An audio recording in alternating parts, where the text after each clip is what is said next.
welcome on our channel Shubh Temple. I'm Shubh. I'm Temple Dawn. Today we are here for the topic. Yeah, Temple will introduce. Today we are going to talk about self-care. And we notice that self-care has become a very popular topic. And Shubh and I, we see all of these videos. It has to do with people, their hair care routine, all kinds of different things people post about self-care. And it's a very powerful practice. But the thing today that we want to talk about, all of those things that you see, they're very wonderful things, they're very powerful things, and I certainly would not want to discourage anyone from doing that, because any form of self-care is always going to be a good thing. And yet, sometimes when we see so many different videos, it gets overwhelming, so many different practices. Sometimes people just need to make it very simple. So in this video, what we want to talk about is, if we picked one self-care practice, what would we recommend is the number one self-care practice, and why? So Shubh, you want to speak? What I feel that if I will take one self-care practice is to keep yourself at peace. To keep yourself at peace means you have the mastery within you. I mean mastery, I'm using the word mastery, that we are all growing, we are all learning. So we have the mastery that no such situation, not even one situation, can shake your inner peace. Because what happens most, and this is my realization, and I have seen many gurus, I met many mystics, great wonderful people. What happens at times, they shake. So what if we can learn the art to mastery our inner peace, and this is something very powerful, we become very powerful in it. Peace is very powerful. Now, since we're in this video, we're talking about self-care. Okay, so I would say the fruit of a practice would be peace.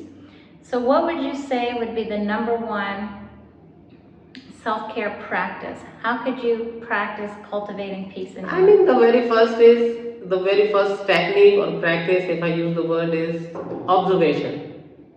Observation, I mean, it's the entire, every form is a meditation, but inside the meditation, now we are going more into the depth.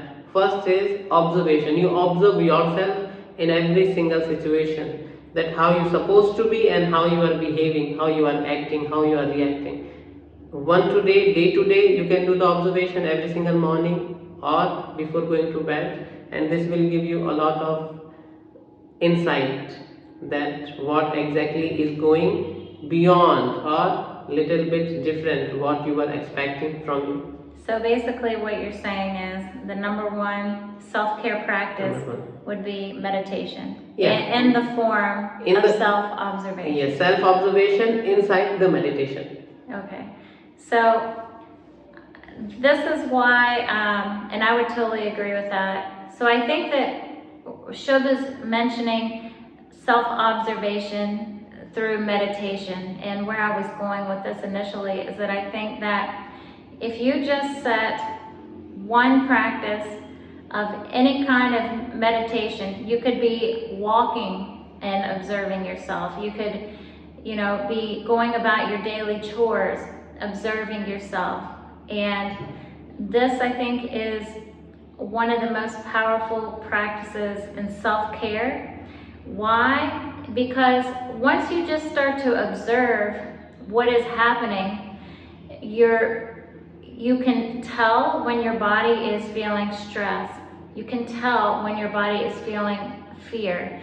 You can tell when you're feeling pressure. And just by bringing your awareness to it helps you shift into a place where you can make a fully conscious decision about what action or what form another caring gesture would be. For instance, with what Shubh's saying, if you're able to effectively observe yourself, and the more you do it, he's saying start in the morning and start at night, but eventually through practice, cultivating this ability, you'll be able to not only do it in the morning and at night, but it'll be easier. You'll be able to observe yourself in conversations. You'll be able to observe yourself as you're going through your workday.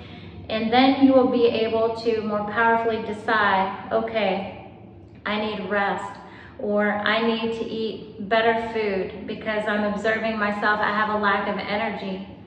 I'm observing myself that when I'm around these people, I don't feel good. So do you see why having this power of observation, which is a meditative or a mindfulness practice, you could even say, meditation mindfulness practice, this basically spills into all other aspects of your daily life and equips you. You're more apt to respond appropriately instead of react in a way that just wastes your energy.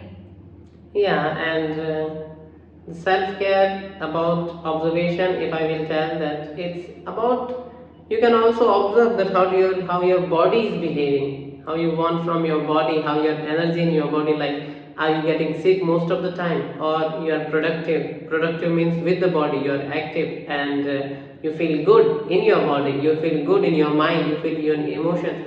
So observation, when you will observe, you will realize that something is not going good or something is there I can change or I can channelize. So this is the entire observation technique, that it is not only about observing but your body. You care for your body, health, you care for your mind, health, you care for your emotions, this is called emotional health, and you care for all your peace, either loving energy, this is spiritual health. So when you care about all these four health within you, you're not just thinking about something outside, but you are really exactly carrying this gift given to you by universe, by creation. So I think first is carrying the gift. You already have the body, mind and emotions. Then in the world you can do a lot. You can do great works, you can meet great people, you can do great things in the life when you care for this gift given to you by universe. Exactly. And unfortunately, many times we like to tell ourselves, because our mind is very powerful and we believe our own thoughts, and unfortunately, our mind plays tricks on us. So we tell ourselves, oh, I don't have time to do this activity, or to meditate, or any other kind of practice that would contribute to our own well-being. But the truth is that we absolutely have to take this time. We have to balance the care for ourselves to be able to have anything to give to someone else. So we have to make ourselves a priority, and only we can do that. It's our decision.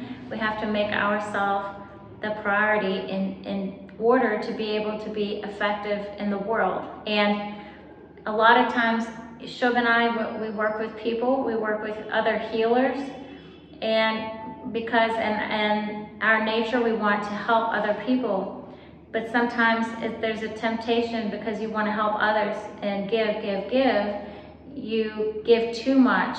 So it's important for those of us that are already working in some kind of healing profession, you have to care for yourself first before you have any energy to give someone else. Yeah, and you can care yourself. That was a great point, Temple ji. Thank you, and thank you everyone to listen to this.